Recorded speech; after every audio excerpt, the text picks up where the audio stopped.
Okay, you guys, so here's a quick rundown of what I want you to do for your evidence planning between now and our next class. So, as you're looking at your assignment, you've chosen your topic. I'm going to work through a sample one with you here, and then hopefully this will help give you a better idea of what it is you need to do. So, say you've chosen your topic. I'm going to make one up. Sorry, you don't get to write about this one, but you can put yours in here as well.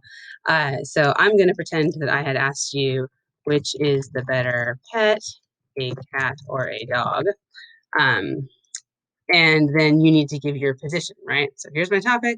My position is going to be dogs. I'm a dog person, so I would say dogs are better, which is great, except that I haven't convinced you, right? I need some evidence. I need my reasoning. Why do I think dogs are better than cats? I've got to pick my top two reasons. That's the next part of this. So I'm going to think through all the many reasons that I can think of, and there are lots. But I'm going to go with, for my first reason, that they seem to like humans better. So that's my reason, and it's just my reason right now. I don't have any evidence to back that up. That's coming later. I'm just thinking about reason. When it comes to writing your actual essay, this is going to be your body paragraph topic. You'll write a paragraph about this, well, or whatever it is you say. Um, and then reason number two could be that they are more active members of a family than cats. So those are my two reasons. If I was going to write an essay, those would be two of my big body paragraphs trying to prove my claim. But as you know, I need to have evidence to support these, right? I need facts, something to prove this. That's the whole logos idea here, my logic. So that's the next step here as you are doing your planning, right? What evidence do I have that supports these reasons?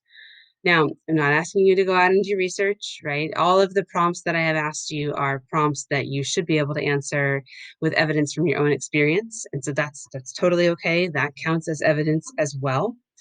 Um, so I'm thinking, okay, now straight down from reason one, I now need two facts to support reason one. Um, so I can think, for example, that at least most of the time, dogs come when you call.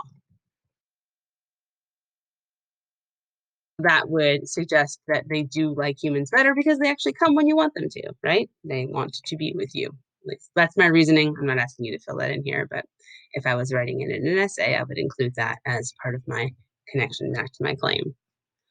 Another fact that I could use for why, supporting this idea that dogs seem to like humans better, dogs can be trained to obey commands and want to do what their humans ask them to do. So again, that would suggest that dogs like humans because they want to please humans.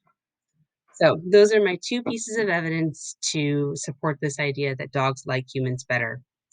Probably should have said better than.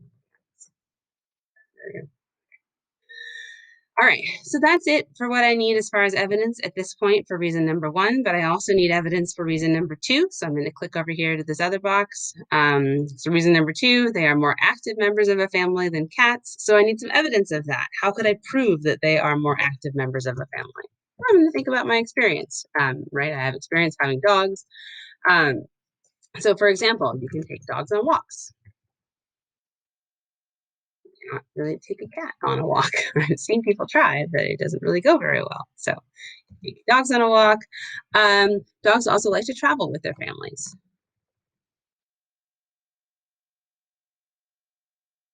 I don't often see people on road trips with their cats, but you do see people on road trips with their dogs. So again, suggesting that dogs are more of a part of a family than cats are. Cats like to be left alone.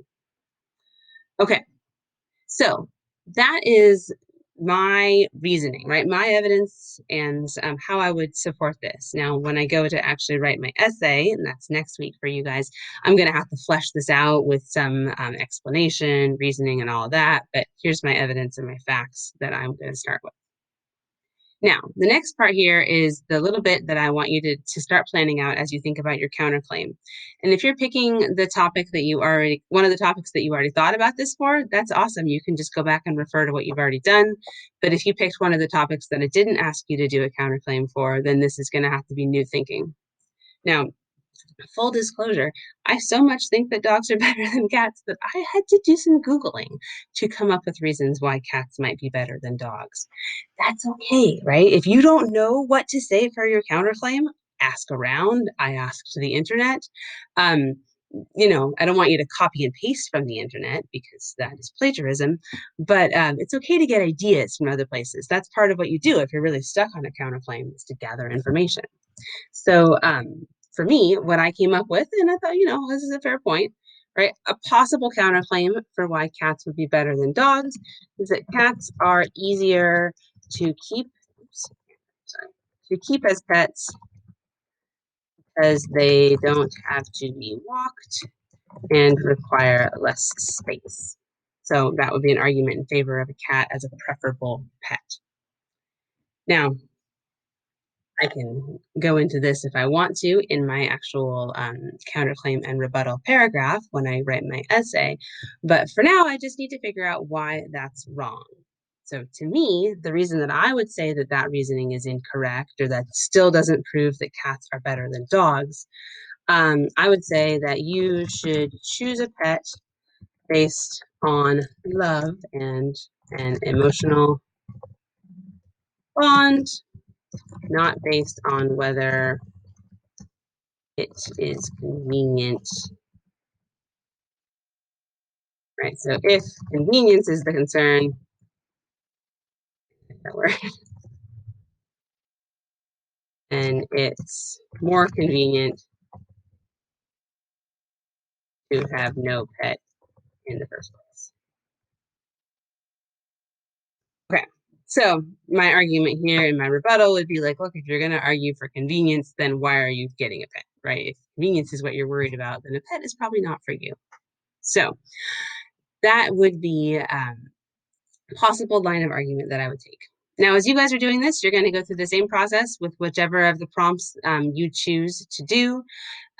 Probably you're going to have to think a little bit more academically than I had to with cats and dogs, but that at least helps you see the general idea and breakdown of how I want you to use this organizer. So as always, email if you've got questions, and I'll see you guys in class. Thanks.